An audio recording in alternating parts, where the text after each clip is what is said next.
But essentially, the big takeaway about the history is that these privately made firearms have been around for centuries, basically since the first ignition system was developed over 500 years ago. And throughout these times, these gun makers have been essential to both the civilian and government. It may surprise you that the term discussed a lot today, parts kits, have been used regularly dating back to the 1700s. Oh, oh, oh, oh, oh, oh, oh, yes, yes. Back to the 1700s. This isn't new. It's been going on forever. The founding fathers knew it was happening, and they had no problem with it when they wrote the Second Amendment. Private gun makers in America could order locks and barrels from overseas in order to expedite the process when building guns. It's also important to note that these too involved filing processes and a lot of other modifications, as some parts kits are today. The other thing is when armories became available, or people that were making government firearms, the individual and the private gun maker was still incredibly important. In the American Revolution, the British had an armory and they still bought lock plates from civilians. And the US government actually sought to design a standard pattern to simplify this process for individual gun makers. Oh boy, history. History. It didn't just start 50 years or 20 years ago or 10 years ago. History's been ongoing for a long time. And they've history is against them. They are on the wrong side of history, as they like to say. Even as modern manufacturing processes and major companies appeared in the 19th century, the government and commercial markets still relied on individual designers to innovate and create firearms that these companies would in turn purchase and produce. And as already said, these were mainly any firearm that you could do. And they were unencumbered by these regulations and laws that we're discussing today because they weren't considered a threat to public safety. And in this way, these regulations, is what we're talking about today, could influence innovation. And now I know a lot of people here don't necessarily like some of the technology that exists today, but I really want to make the point that innovation also means making firearms safer. Aha! Yeah, I really like this woman. She's I've never heard of her before. I have no idea who dug her up or how they dug her up. You can tell by her hair she's not exactly a conservative, or at least not in her choice of hair coloring. It looks good on her though. I like those little highlights that she has right up in here. You know, it's appealing. It's appealing. But this woman is smart and she has got her stuff all together. On May 7th, the ATF released a proposal in which they recommended several modifications to these definitions. Unfortunately, many of those rationales are not historically accurate. For example, the terms striker fire and split receivers are two technologies that were claimed not to be readily available at the time these definitions were made. However, striker fire guns, which are historically and mechanically known as linear hammers, have been prevalent, as have the term split receiver since the late 1800s and early 1900s. Oh, more facts, more facts. Striker fire. Let's see which guns have got most popular striker fire gun right now. Has been for a while. The Glock brand. And there are other striker fires out there. I think almost every company makes a striker firearm now, as if they're making semi-automatic pistols. Almost all include a striker firearm. And it's been around a long time. These things have remained unregulated within the terms that we're talking about today. So the question is, why change that? Striker fire and split receivers do not make a firearm more or less lethal than the firearms that are available on the market today. Because this terminology is flawed and inaccurate, this is misleading. And these policies and proposed changes can have unintended consequences. Okay. They are misleading. And guess who is doing the misleading? The Democrats. Shocker, shocker, shocker. Democrats attempting to mislead the public to take away guns. Oh my, is anybody really surprised? I'm not. Consequences for everyone. And it's interesting and important to understand that these things can affect both sides, criminalizing those who would otherwise be considered innocent, but also opening the door for loopholes and litigation, and worst of all, continued violence. The complicated and confusing nature of all of these terms also neuter the potential efficacy of the laws. And if the goal is to save lives and the law fails to accomplish what you claim it will, you're not only letting your constituency down, but you're also leaving them vulnerable to a false sense of security, something nobody here wants on either side. Boom. This woman just she let it go. My dog is sitting here giving me that stare. He needs to go outside. So I'm going to start a different video here real quick and see if I can find it here real quick again.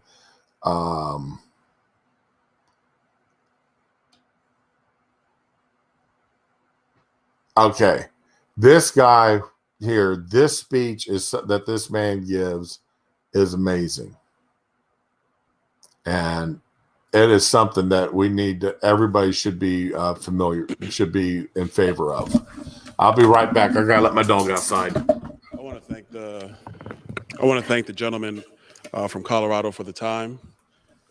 I'll also tell you, Mr. Speaker, it's actually good to be able to talk in this chamber without that thing on my face. It's messing up the enunciations. Mr. Speaker, my colleagues have talked at length about all of the examples and all of the damaging aspects of cancel culture. And I don't want to go through and reiterate those points. I think the purpose I want to take this time to do, Mr. Speaker, is to actually have a pleading with the people of our country. You see, if you look at the history of world governments, even go before our own government, the ability to speak has been sacrosanct in order for the ability to be free. You see, there was a time under the brutality of European kings where you could dare not speak a word against the crown. If you did, you were slaughtered, you were maimed, you were put into chains, you were put into slavery. The very idea of freedom of speech canonized in our Constitution just wasn't created by our framers. It is something our framers understood and they studied from their view of world history.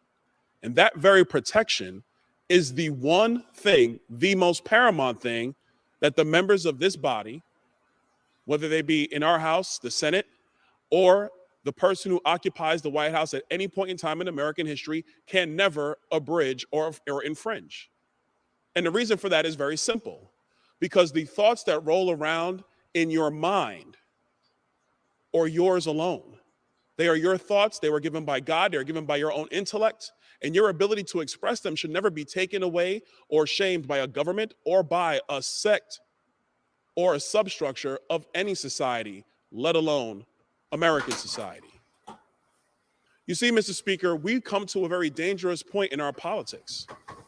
This has nothing to do with Social Security and Medicare, which, by the way, for the American people, are going to go insolvent in somewhere between 5 and 7 years. This isn't about our issues talking about guns and supporting the Second Amendment. This isn't about if you want to talk about green technology or embracing fossil fuels or actually embracing nuclear power, which is what we should be doing as a country. This isn't our views on what we do with respect to foreign policy and who our adversary might be. This goes to the very core of our country. It goes to the very core of our culture. It goes to the very core of whether our society will have the ability to sustain itself for another 200 years. All right, I'm going to pause it here real quick. Oh, yeah, this guy's amazing. And the rest of this of his little speech here. He really gives it. He really gives it to him. Into the future. But I'll promise you this, Mr. Speaker, it will not be possible if we have one group of Americans telling another group of Americans that what they say should no longer be heard simply because they don't agree, or even if they're offended, or even if what somebody says is so vile that unilaterally every American finds it to be distasteful and doesn't want to hear it. You see, the very thought of any individual must be protected at all times. It is what separates our country from the other countries of the world today and the other societies on our earth in years past. It is what creates the very foundation of a republic of people to be able to grow, to see, to do, to be their best, because they are free and there is no government that can oppress them. Now, there is absolutely nothing there that anybody in their right mind can disagree with. But there are people who are every day disagreeing with him. And we can look right here at YouTube. We can look at Twitter, any of the social media sites. If you are a person who has a belief that is out of the main, then they will shut you down. They do not want to hear your speech. The only example I'm going to cite tonight is the example of somebody who's actually not on my side of the political aisle. She's a reporter, Alexi McCammond. And Alexi, just so you know, I'm not bringing your situation up to make a political point. Far from it. You see, she was a journalist. She was on an MSNBC and an NBC contributor. I don't think she would probably like my politics too much. But because of something she said when she was a freshman in college on social media, she was targeted. She was canceled. She had reached a pinnacle in her career through her hard work. I don't even know her, but I know that she was able to accomplish something. But because somebody in her company, because of somebody at Teen Vogue decided that they didn't like what she had said, she became the new target. Mr. Speaker, and frankly, my fellow Americans, we cannot continue as a society if we are quick to shut each other down before we actually decide to open up our ears and listen. He was smart in picking her as his example. If he had gone with any conservative, he'd been shut down. They would have just shut him down as, he's standing up for one of his own. He doesn't really care about if it had been somebody on the left.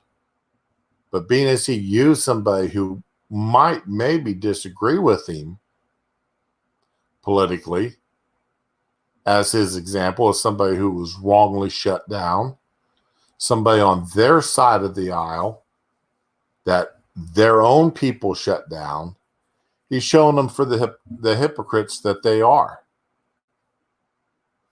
And they can't they can't come back at him over that. There are so many debates on this very floor that are going to take place, not just in this Congress, but in many Congresses to come. There are going to be disagreements in our society, whether you're talking about policing or racism or the past or the future. But the one thing that must remain in our republic is tolerance. You see, Mr. Speaker, we have to adopt a standard, not a subjective one, but an objective one. But here's the truth. We already have had that standard. Okay, I wonder what standard he's talking about here. You're right. He's being very smart here. And you can tell that he's deviating a little bit from his notes with the way he's pausing to try to think of how to say this next. He's being very smart with what's going on. Back it up a little bit, sure.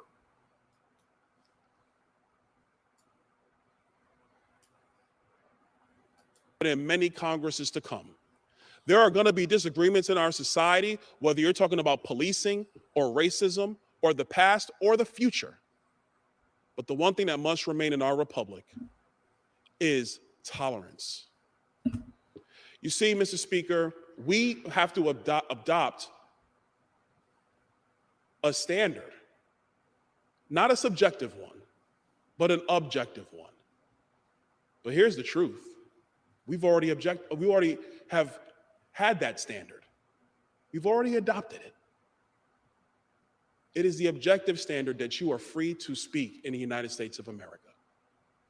And whether it's Twitter, Facebook, or Instagram, or YouTube, or Snapchat, or TikTok, or the Washington Post, or the Washington Times, whether you want to talk about the New York Times, or you want to talk about redstate.com, you want to talk about MSNBC or Fox News, The Morning Joe or Sean Hannity, we must be free to speak at all times, because the battlefield of ideas is the only thing that's going to propel our republic forward. Right there, man. That was pure solid gold. That was pure solid gold. How he went there. That was, I mean, kudos. I really have to applaud this guy for what he said here. This was smart. This was right down the line, and with the examples he's given, it's both sides of the aisle. It'd really be difficult to disagree with him on this. It is the only thing that's going to allow young kids to grow and actually increase their intellect and to be able to transform our economy in ways that none of us in this Capitol today can even fathom. It is the very basis of what makes our nation the greatest nation. It's what makes us unique. It's what allows us to be able to fight it out every day on this floor, verbally, of course, Mr. Speaker.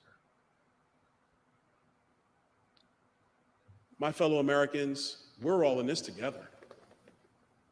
Mr. Speaker, we're in this together. We can't cancel each other.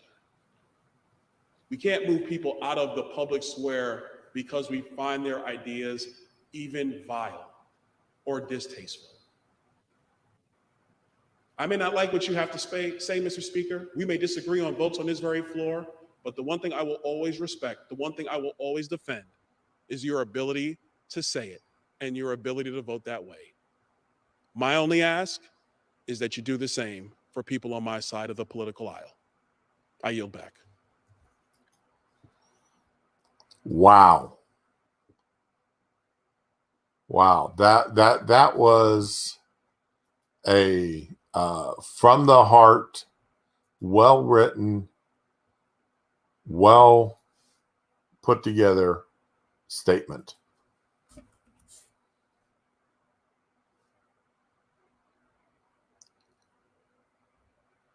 Whoops, that's the other one. Why didn't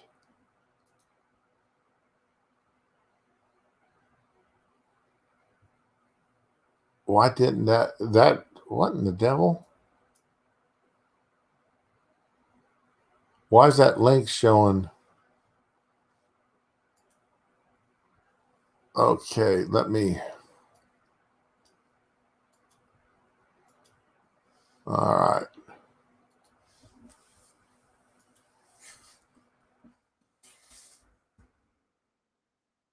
There you go. There's that link for that one.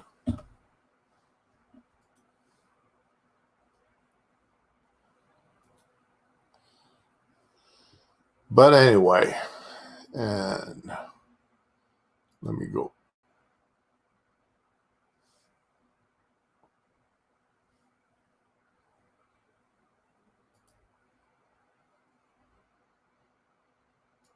And there was one more here I wanted to see. that before I close this out today.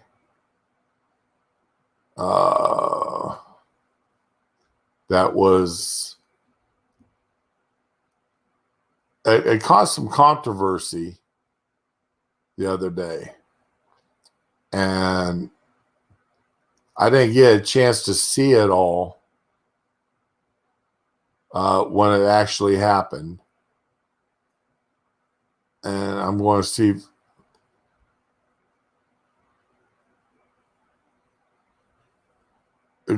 Oh, okay.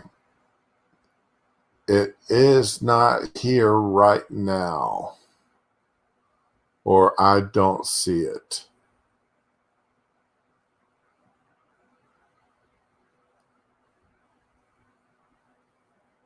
You can tell which ones I've watched because I've got the red line across them down here at the bottom. Well, I'll have to find it later. But anyway, you're more than welcome there, Neil. Like I said, I love watching these Forbes. I try to watch them from both sides on different issues, but these Forbes videos are very addicting. You can, I know I shouldn't, but I skip the idiots, the people, the people that I know they're just going to sit there, especially during hearings, and not allow the witnesses to talk. If these people being brought up there to be a witness, I want to hear what they've got to say. And because they've got to have something to say, or else they wouldn't be up there.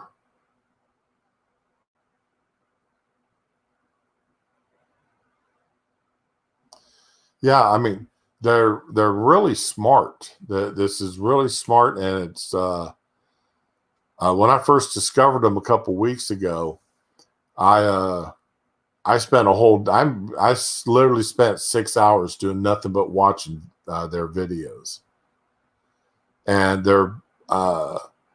they present people that I'd never heard of this guy before.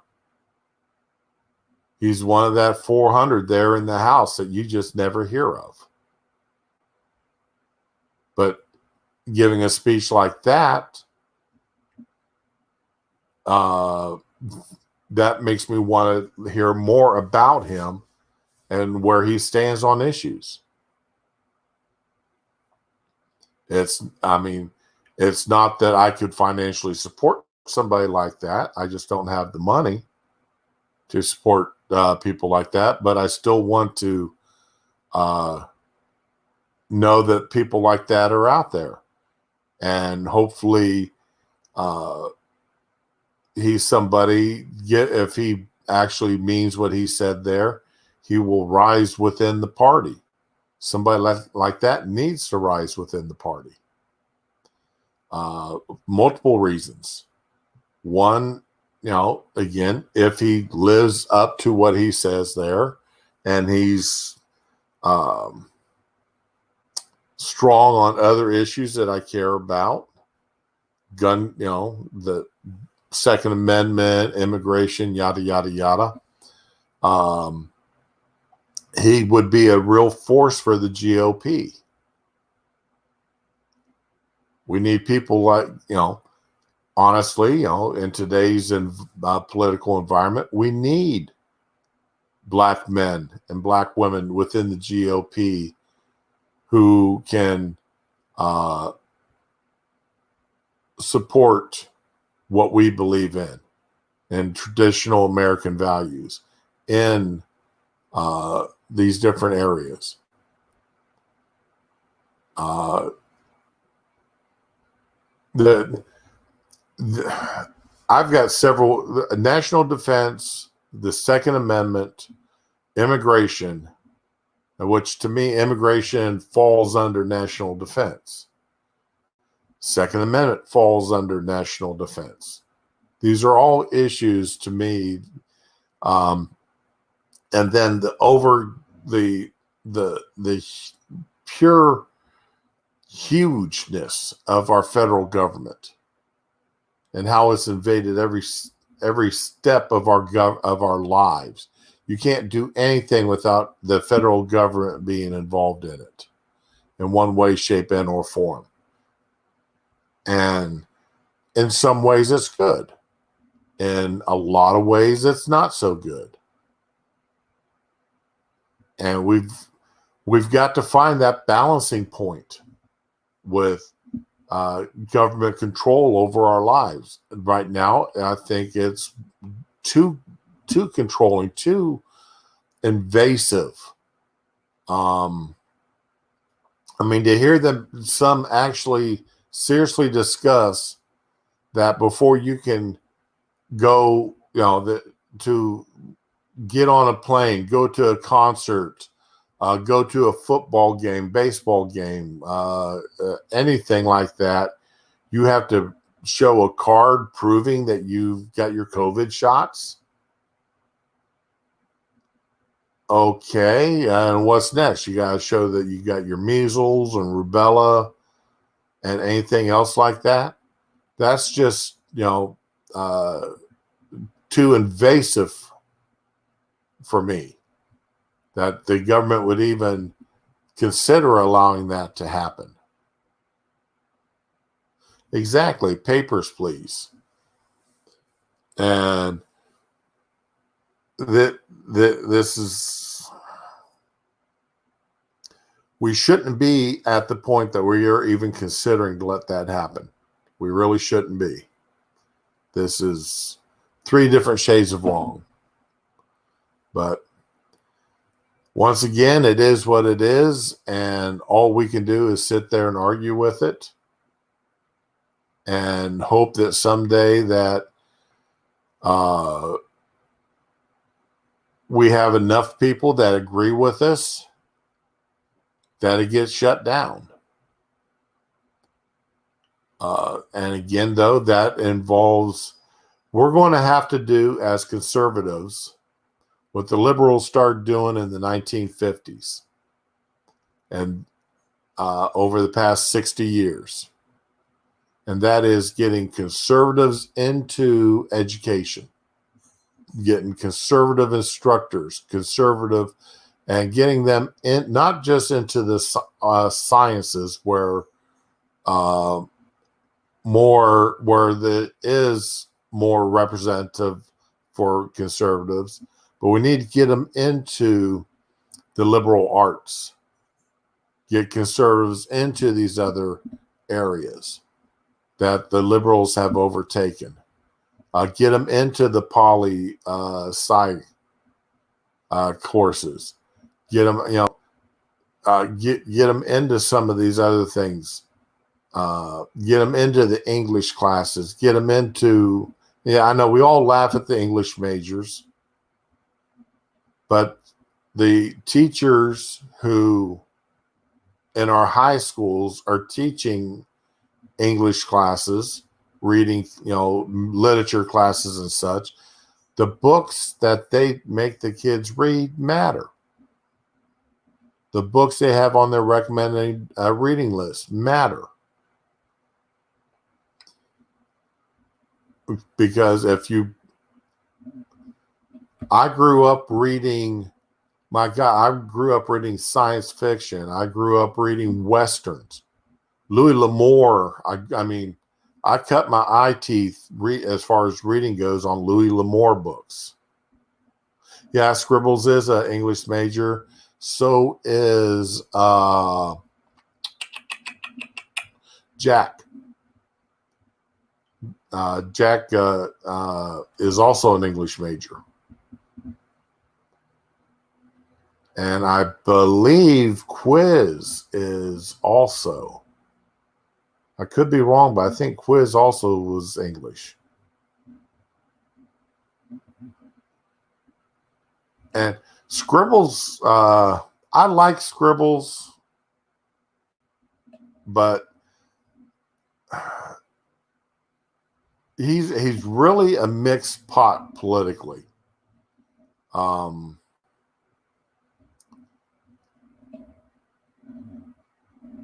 He's appears to be strong on immigration, and issues along those lines.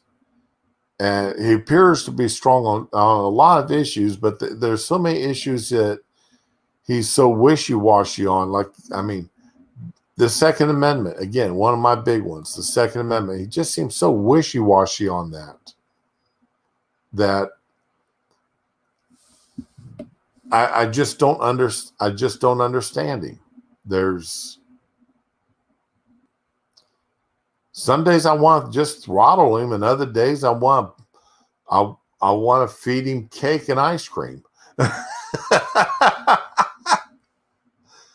If you know, Monkey's the same way, and same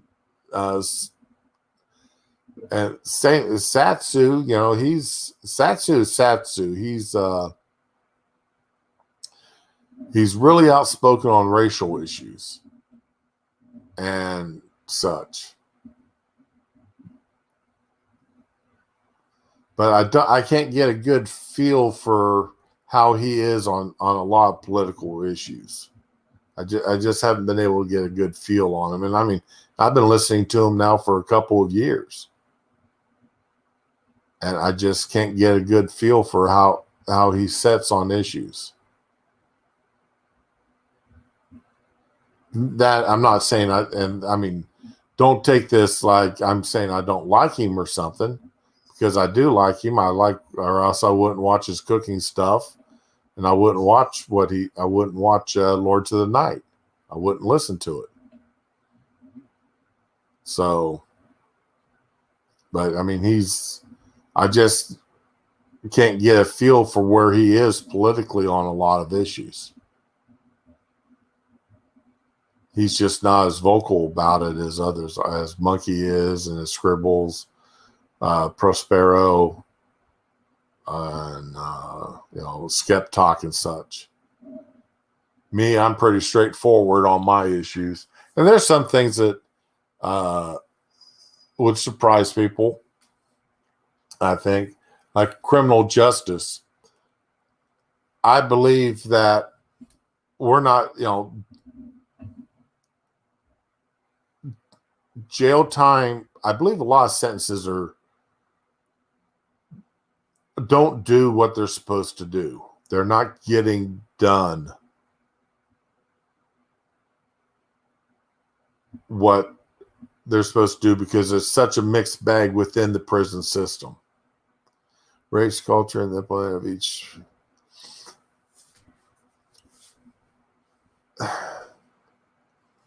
That's just it. See, I'm more concerned about culture than I am race. I'm more concerned about the culture of the country than I am about the race. And I'm more concerned about I went on a rant yesterday, I believe. I went on a little diatribe about personal liberty, personal rights, and how all levels of government, their primary job is to protect our personal rights and our personal liberties as outlined by the Constitution. We have the rights to life, liberty, and the pursuit of happiness. You can pursue happiness. That doesn't mean you're going to find it. That doesn't mean you're guaranteed to get it. That doesn't mean you're guaranteed to be always happy. But you have the right to pursue what makes you happy, as long as it doesn't infringe on somebody else's rights. We have the right, that's the primary job of the government. The next secondary job of the government is to protect us as their citizens.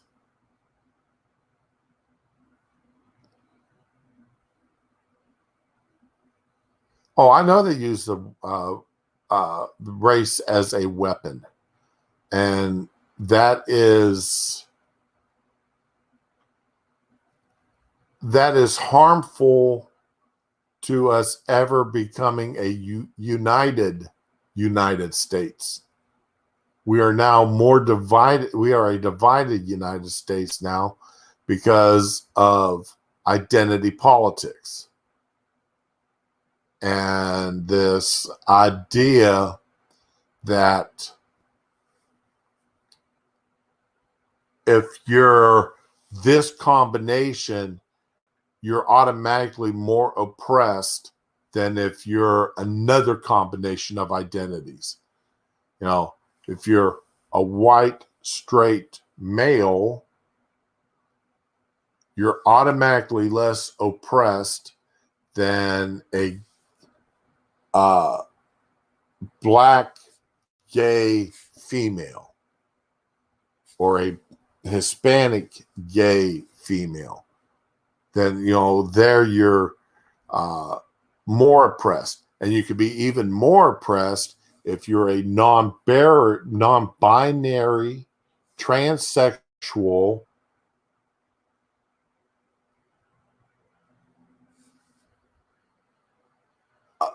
asexual, black female. I don't even know, you know, what all goes into that. You know, the more of these titles you throw on yourself, automatically the more oppressed you are.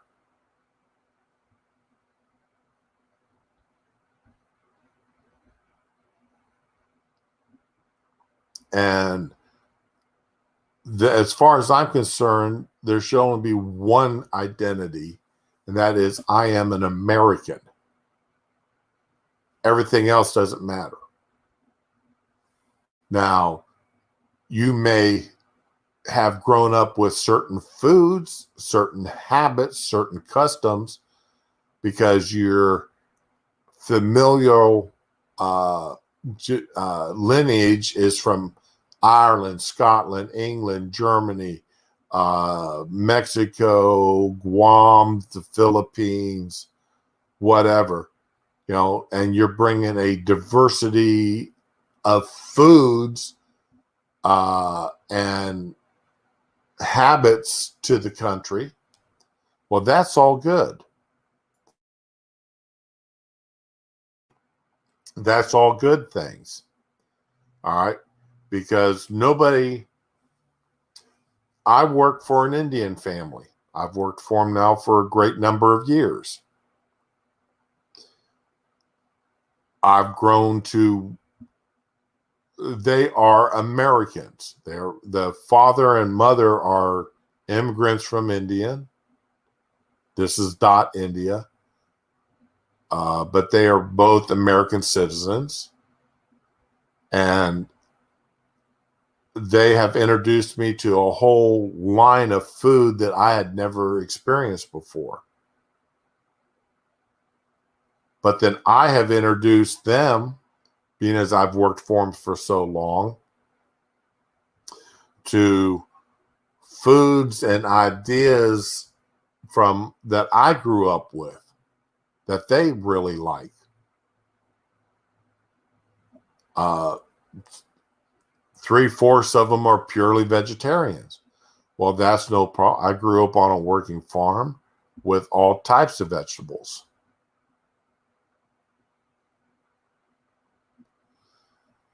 Oh, no. Well, didn't you just say you filled up your car with gas there, Neil? I sure hope you did.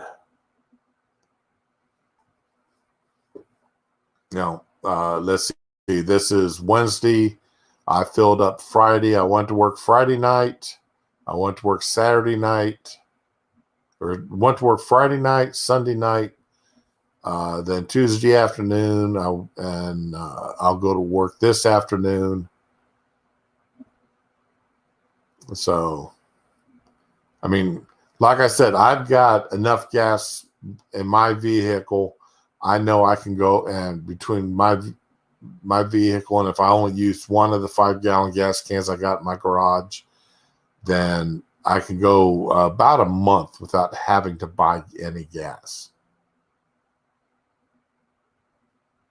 But I will definitely gas up as I see open gas stations between for the next couple of weeks to ensure that I do keep up as much gas in my vehicle as possible. $5, $10 here and there just to keep a few extra gallons in my truck. But but we really need to get back to the idea and the ideal that we are one country made up of many. But our main idea is to work together as one country for the improvement of this country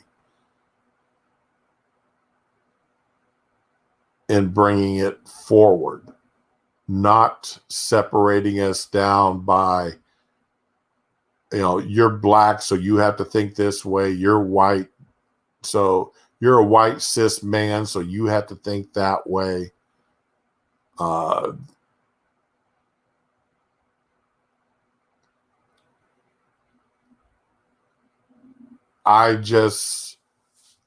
think that we've gone so far down this rabbit hole of identity politics that I'm afraid that we may never dig our way out of it.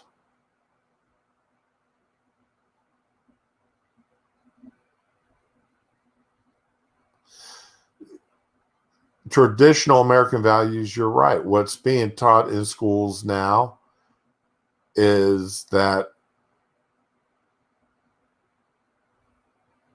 it's almost like a Borg mind. You have to be part of this collective of thought, or else you need to be destroyed.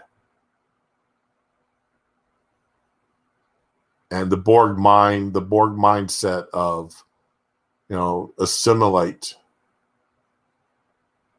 follow us, or we'll destroy you. There's no room for opposing views or even differing views.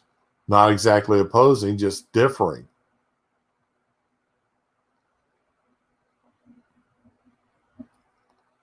And it's not good for our country. It's not good.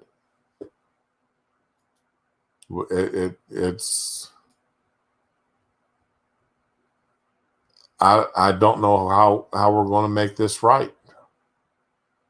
I really don't know how we're going to make this right anymore. But anyway,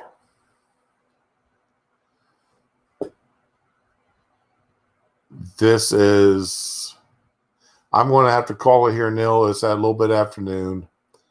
I've got to eat, then start getting ready for eat some lunch, which is going to be a bowl of cereal, of Cheerios and Raisin Bran mix. Then I've got rice and meat in a Tupperware container I'm taking to work for my supper. So this has been fun. If you ever get yourself a mic, Neil, or have a mic and hook it up, we'll get you onto this.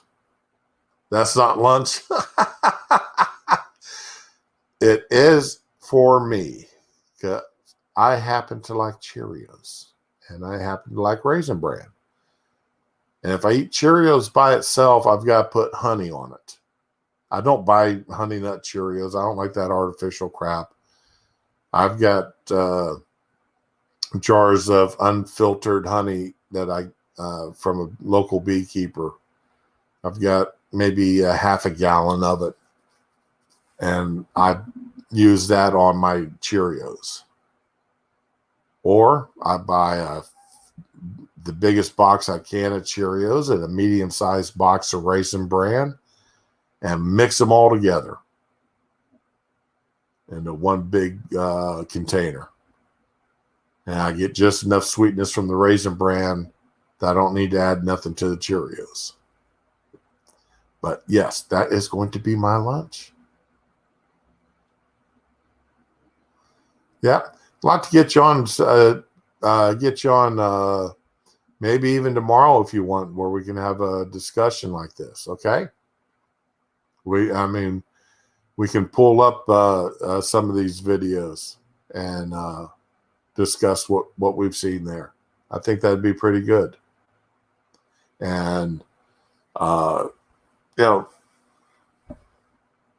right, you have a good one, and I'll be back tomorrow.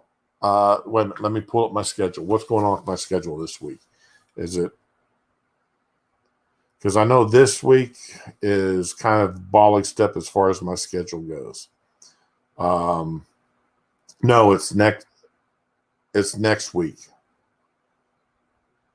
Let's see, the 17th I won't be on at all. Monday and Tuesday of next week I won't be on at all, most likely. Or definitely not Monday, because that's infusion day. And to be sitting, I'm tied up to an IV all day.